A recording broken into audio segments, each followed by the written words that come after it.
in life where you're going somewhere and you think you would have made it by now, but it ain't working out. And the stronger you paddle and the more you push, the worse thing gets.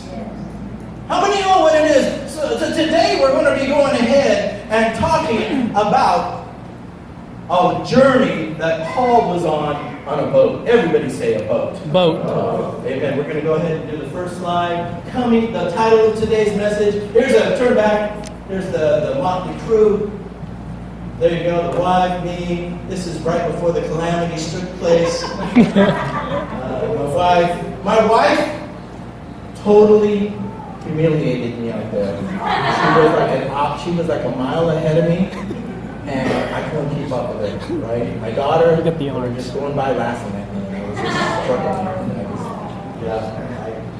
I had to take the next day off from work. I couldn't lift my arms. I could not lift my arms. There's my little boy. It did everything. He did all his strength not to laugh at me. Next slide. That water looks easy. Oh yeah, it's hard. It's hard, especially if you don't know what you're doing. You ever felt like you don't know what you're doing? You ever felt like I should have been able to go further than where I am right now? Next slide. I'm going to have my brother come up. Brother Amir going to go ahead and read the next few pages. When daylight came, they did not recognize the land, but they saw a bay with a sandy beach, where they decided to run the ship aground if they could. Cutting loose the anchors, they left them in the sea, and at the same time untied the ropes and that held the rudders. Then they hoisted the foresail to the wind and made for the beach. But for the ship struck a sandbar. That's Acts 28.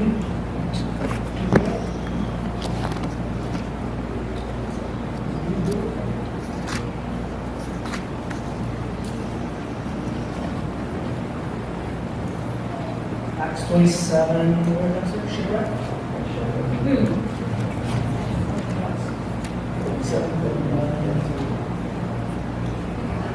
We're going to manual back up. Risk mitigation. Okay, let me reread. Acts 27, verse 39. When daylight came, they did not recognize the land, but they saw a bay with a sandy beach, where they decided to run the ship aground if they could. Cutting loose the anchors, they left them in the sea, and at the same time untied the ropes that held the rudders. Then they hoisted the foresail to the wind and made for the beach. But for the ship struck a sandbar and ran aground. The boat stuck fast and would not move, and the stern was broken to pieces by the pounding of the surf. 42. The soldiers planned to kill the prisoners to prevent any of them from swimming away and escaping. But for the centurion wanted to spare Paul's life and kept them from carrying out their plan. He ordered those who could swim to jump overboard first and to get to land. 44. The rest were to get there on planks or on the other pieces of the ship. In this way, or on other pieces of the ship. In this way, everyone reached land safely. Thank you, Lord, for the reading of His Word. Amen. Next slide. It says this, and the stern was broken into pieces. Let's say that together. Broken to pieces by the pounding of the surf. Jesus said this. He was quoting Isaiah. He says, the Spirit of the Lord is upon me because He's anointed me to preach the gospel to the poor, recovering sight to the blind, to bind up the brokenhearted.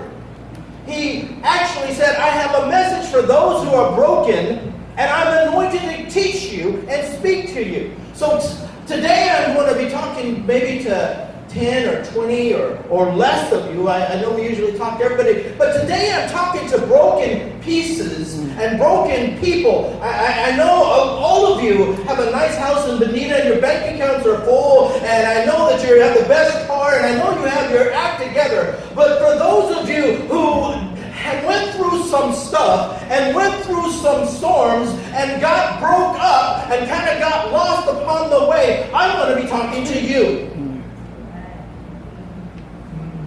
A word for the broken. Jesus said this. Jesus said this himself. He says, I did not come to the well, but I came to the sick. I came to those those who are broken.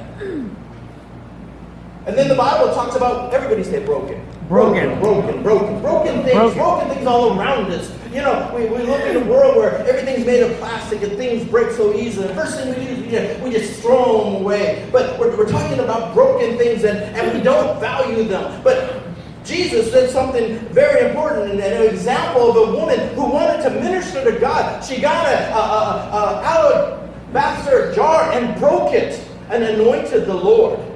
There was a woman, there was a little boy. He was a little Filipino boy, and he had 2 loaves. How many loaves did he have? He had 5 loaves and 2 tilapias. Vamos. And he went to a meeting somewhere, and there was a lot of people, and Jesus said, hey, what do we have? And his disciples brought the little boy's tilapia and did Filipinos have showtime? Yes. I thought that was a Mexican thing. Both. No? I'm only part-time. Both. I don't even eat rice, so don't tell me about it. And Jesus did something incredible. He got the little thing. Everybody say the little thing. Little thing. He got the little thing and he broke it and it multiplied. Yes. I'm talking to some people who've been broken along the way, and I'm here to tell you, you think it's over, but the Lord is multiplying you. Yes. And then Jesus said this himself. He says, my body is broken for you. Yes. I know we want to throw stuff away. I know we want to throw marriages away. I know we want to throw careers away. I know we want to throw this away. You give me a problem, I'll cut you off. I'll never say hi to you again. You park in my parking space, I'll never bless you again.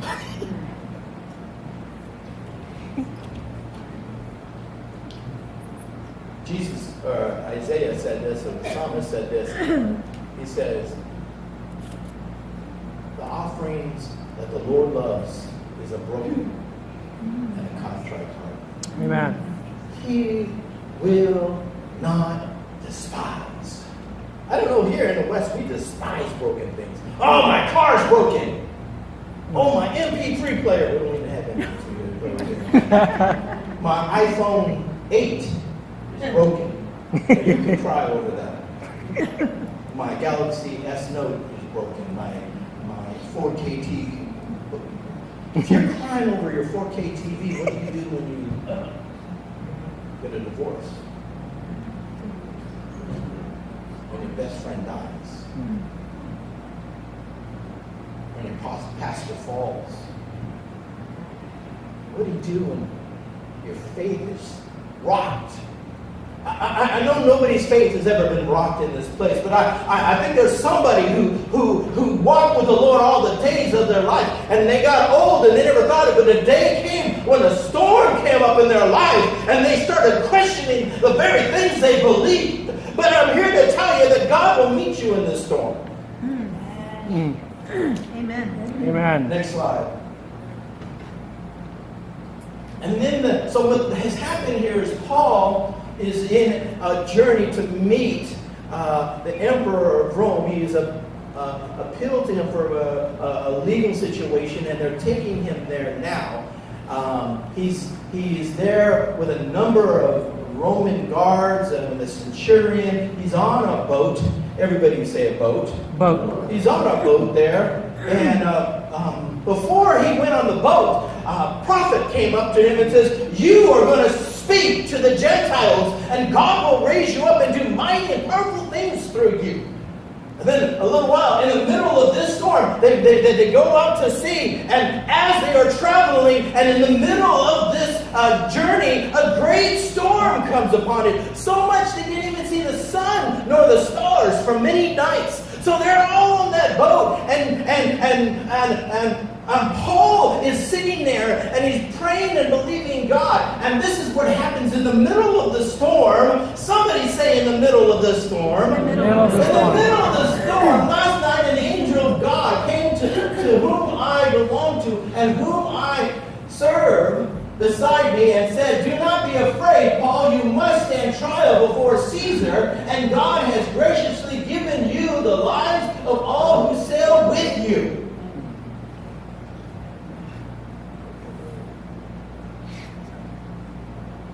So in the middle of a storm, an angel comes up and gives the man of God a prophecy. And yet it seems like this man of God is going to die in the storm. It looks like he's not going to make it. It seems that everything is all lost. But then he remembers, hey, if God gave me a vision, if an angel came and talked to me, I'm not going to die. An angel won't lie to me. Somebody say an angel won't lie to me. An angel. A prophetic word. How many have a prophetic word over your life? That says you're going to be somebody. How many have a word spoken over your heart that God has told you this or that? And the devil comes to you in the middle of your storm and says, you're going to die. Look at the clouds. Look at the wind. Look at the waters. You're going to die. You can stand up and say, I will die one day, but I'm not going to die today. Amen. I'm going to go forward because I got a prophetic word that I'm going to bless my children, that I'm going to have my grandchildren on my lap, that I am going to lead this planet healthy, wealthy, and wise. I'm going to walk in the blessings of, I have a word of God over my life. And if you don't have a word over your life, I speak a word over your life. You're going to die prosperous. You're going to die with victory. You're going to die with a smile on your face. You're not going to die all in a bedroom dying of cancer somewhere because you've got a God that believes in you and stands with you and hopes in you and meets you in the middle of the storm. Believe the word of the Lord over your life. Yes. In the name of Jesus. See, everybody say appointment with destiny. Appointment with destiny. You have an appointment with destiny. Yes. See, okay, when you start thinking about appointments with destiny, many people say, yeah, well, Paul had an appointment with destiny. He had an appointment with a storm. Paul didn't have an appointment with a storm. He had an appointment with a God who meets him in the middle of a storm. Amen. Oh, I have an appointment with a tomb. This appointed man wants to die. No, you have an appointment with resurrection power. Yes. I have an appointment with pain. No, you have an appointment with the power of God. I have an appointment with sickness. No, you have an appointment with the healing power of God. Amen. Amen. You're reading your map wrong. Yes. You're reading your map wrong. This storm is not your ending place. The calamity that you're going through is not where you're going to stay. Amen. God has something bigger. Everybody say bigger. Bigger. Bigger than you. He needs you around. Your children need you. Your family needs you. Yes. Your church needs you. Yes. You need to stand up. You need to believe. I'm telling you in the middle of your storm that God is going to meet you. Yes. Amen. Hallelujah. I went to the doctor one day and I was coughing real bad. He says, go ahead and cough. I coughed and instead of grabbing my back, he grabbed my wallet. How many know that that's a wrong doctor? Who are you setting an appointment with? I got an appointment with a divorce counselor. I got an appointment with depression. I got an appointment with sorrow. I got an appointment with lack. I got an appointment. Break your appointment and tell them that you're going to cancel it and that you're going to have an appointment with God. Tell the devil that you are going to meet with him and things are going to change. I want you to change your appointments and realize that God wants to bless you and not curse you. Amen. Amen. Next slide. Brother Ramiro, go ahead and read this. Acts 28, 3-6. As Paul gathered an armful of sticks and was laying them on the fire, a poisonous snake, driven out by the heat, bit him on the hand. The people of the island saw it hanging from his hand and said to each other, a murderer, no doubt. Though he speak the sea, justice will not permit him to live. But Paul shook off the snake into the fire and was unharmed. So what happens is, Paul is on this boat. It looks like he's going to die. It looks like everybody's going to lose their life. Looks like he's going to drown. But God has something else planned. do you think possibly God has something planned for your life? For I know the plans that I have for you. Amen. Yes. For good. Yes. I know you watch the news and it was told you it was for bad, but I'm here to tell you for good. Yes. To give you a future Yes. and a hope. Yes. You have hope. Yes. You have a future. You have a destiny in God. Amen. Oh yeah, it may look stormy out there. It may look rocky out there. It may look break out there. But the Lord has given you a word that says that you will live and you will not die. You will prosper and you will make it. You'll be the head and not the tail. You'll be above and not beneath. Not because of your might, not because of your arms, but because God is with you. Yes. Amen. So Paul goes out of the boat later on. He ends up on the shore. He's all wet. He's going to build a fire. He builds a fire. As he's building a fire, a snake comes out and bites him. And all the people there, all the islanders, all the Filipinos there, they were all lined up and they had just got through eating some barbecue pork, and they were out there and they saw Paul out there, and he didn't know what he was doing. He got all the wood and he set it on fire, and a snake bit him. Now, the islanders know what snakes are poisonous. They bit him. And then when they bit him, they go, oh my God, a murderer. He's going to die. Everybody say die. And then they sit there and they wait a long time and he doesn't die. And then they say, oh my God, he's not going to die. He's not a murderer. He's a God. See, there are those around you who are saying that you're going to die, that you're not going to make it. There are those in your family who say they're going to count you out. You were never smart enough. But I'm here to tell you that before they get their shovels and before they dig your grave, you better check with heaven and let you know that you are not going to die. You're going to make it. Amen. And before you bury me, my God will save me. Amen. And yes, a snake bit me. Yeah, a snake bit me. Calamity. I went through the divorce. I went through the bankruptcy. I got my hopes shattered. I went through a church split. I went through 2 church splits. I went through 3 church splits. My wife don't like me. My husband don't like me. My kids think I'm mean and nasty. Somebody say, pray for me. Pray for me. Am I living? I know I'm probably talking to 3 people here, right? I mean, because everybody's got their act together. But for the broken, you shake the snake off in the fire. Somebody say, shake the snake off. Shake the snake off. See, the problem is you're trying to shake the snake off, but you're not. You're not standing in the fire.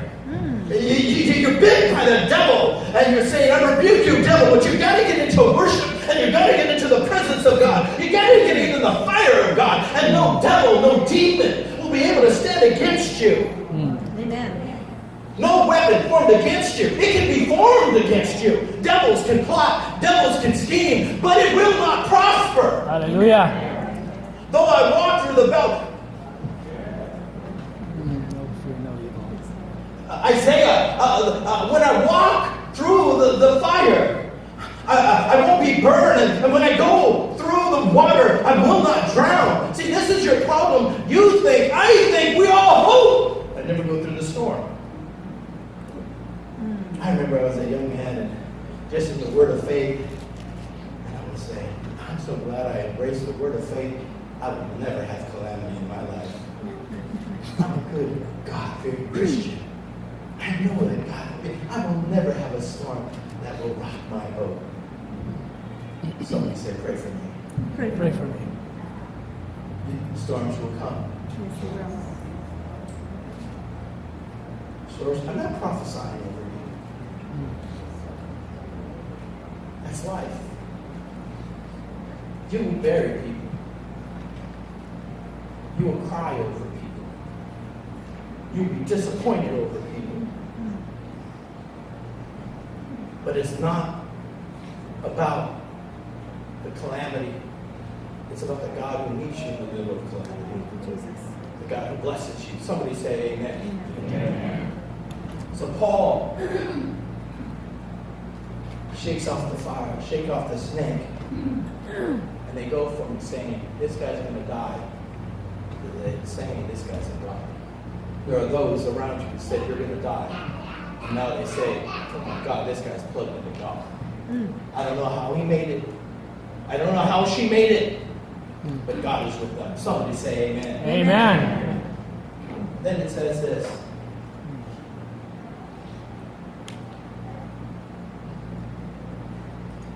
I'm going to go ahead and hey, brother, over here. Over here. I'm gonna. So I was in my canoe here. God help me. You see that thing right there? Bring it. And then I'm going to probably need help with, who's that? Jeffrey? Jeffrey? No, I was over here in my canoe. Woo! Somebody say hallelujah. The poor of that right there. So what happens, the Bible says that Paul was in the middle of his journey, and they started taking on water. Everybody say taking on water. They started taking on water, so the first thing, you can sit down right there. I'll call you when I need it. I mean, you probably, I need some big man. I'm probably a DJ. Yeah, you come sit, you get ready. Have you been working out? You geared up? Because I need some help, all right? All right. So he was in the boat, and they started taking on water. He started taking on water, and the first thing they did, the crew said, they started lighting, I believe it's in one of the slides, they said they started throwing out the cargo. So they got the stuff, and they just threw it out. Oh, because we might sink in this boat. We might die in this boat. I don't need my Amazon Deluxe package. Not if I'm going to die. Amen? I know it's got a 4-year contract and it's 4K and everything like that, but I might die in this place.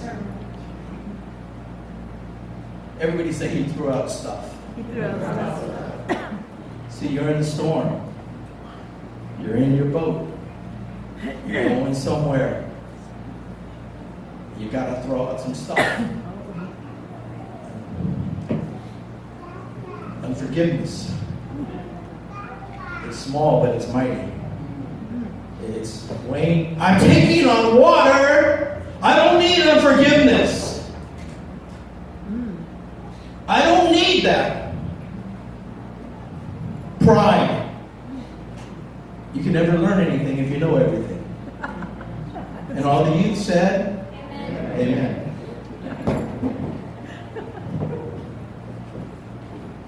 Depression. Oh, I love this one. I can fondle it.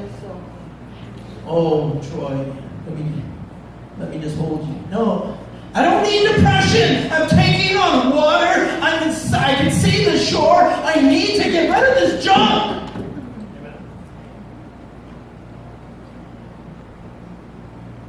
And now I gotta get out of the boat. I gotta get out of the boat. I'm serious. I gotta get out of the boat. I need Jeffrey.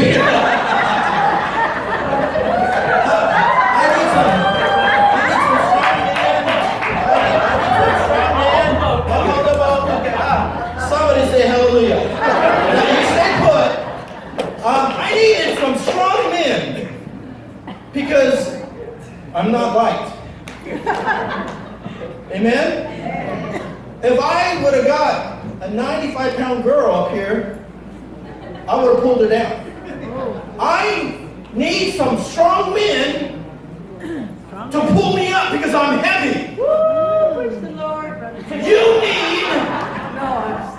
You need some strong people to lift you up because you're pregnant with a promise. I'm not 95 pounds. I'm not a weakling. I'm not a massive man. I am heavy. I got some serious tonnage up in here. I got promise. I got hope. I got a destiny. No 95-pound weakling's going to be able to lift me up. I need some strong men. I need somebody strong because if I told them my junk, I would break the little ones. If I told them my story, they would shatter. Under the load. Thank you, brothers.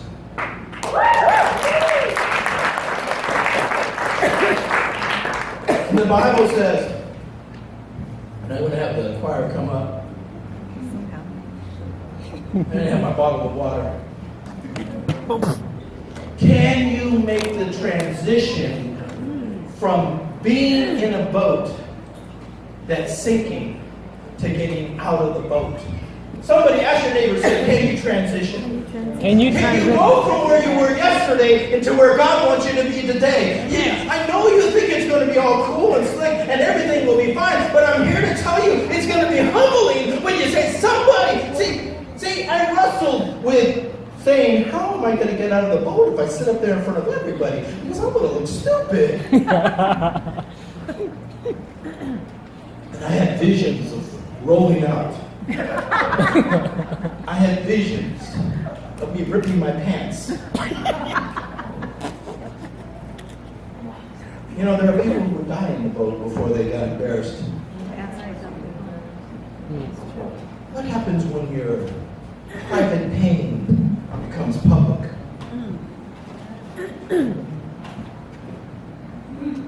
Are you strong enough to cry out, help? Help! Are you strong enough to cry out for help? And then the Bible says,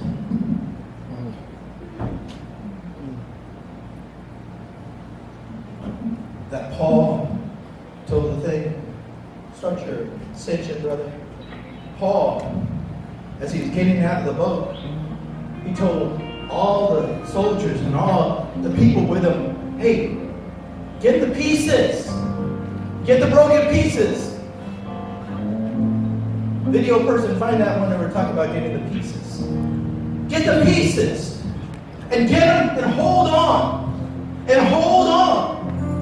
You need to get, you know what? I need to throw away this junk. I need to toss stuff. But after I toss the junk out, as I toss away unforgiveness, as I toss away thinking small, as I toss away things that hold me down, depression, I need to grab hold of something.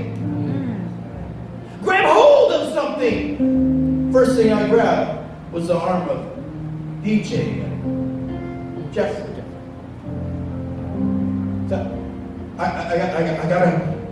I'm struggling. I'm on the boat. I'm taking on water. I see my destiny. I see my purpose. I threw out the junk. Now I gotta go. I gotta hold on. I gotta hold on to somebody. I gotta hold on to my wife. I gotta hold on to family.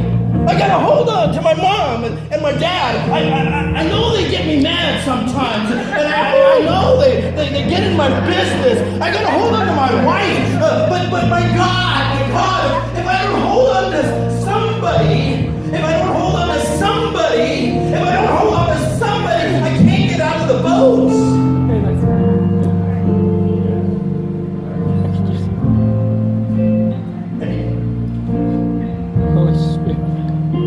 And they got the rest where they get their pieces of planks or other pieces of the ship. In this way, everyone reached land safely. Take out your piece. Take out your piece. Notice what it says. The rest were to get your. What is your piece? Yes. Do you have a piece? Do you have a piece of God? Oh no, Pastor Troy. I'm looking to get a degree in theology and divinity. When I have my act all together, and when I have all this all taken care of, I'm going to do it. When I'm all spiritual, when I'm all strong, then I'm going to be able to go. No, Paul said, I just need a piece. I just need a little thing. I just need a broken thing. I just need something broken that floats. I need to let go of heavy things and things that hold me down. And I need to grab hold of something that will lift me up. Jesus. Give me a choir. I'm bored of that rub. Close your eyes. Listen to this. Okay, just go ahead and do it.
what is in your hand? A staff. And Moses said, Lord, you've called me to save Israel. You called me to become a great leader. You called me to be a deliverer. But the only thing that's in my hand is a stupid stick.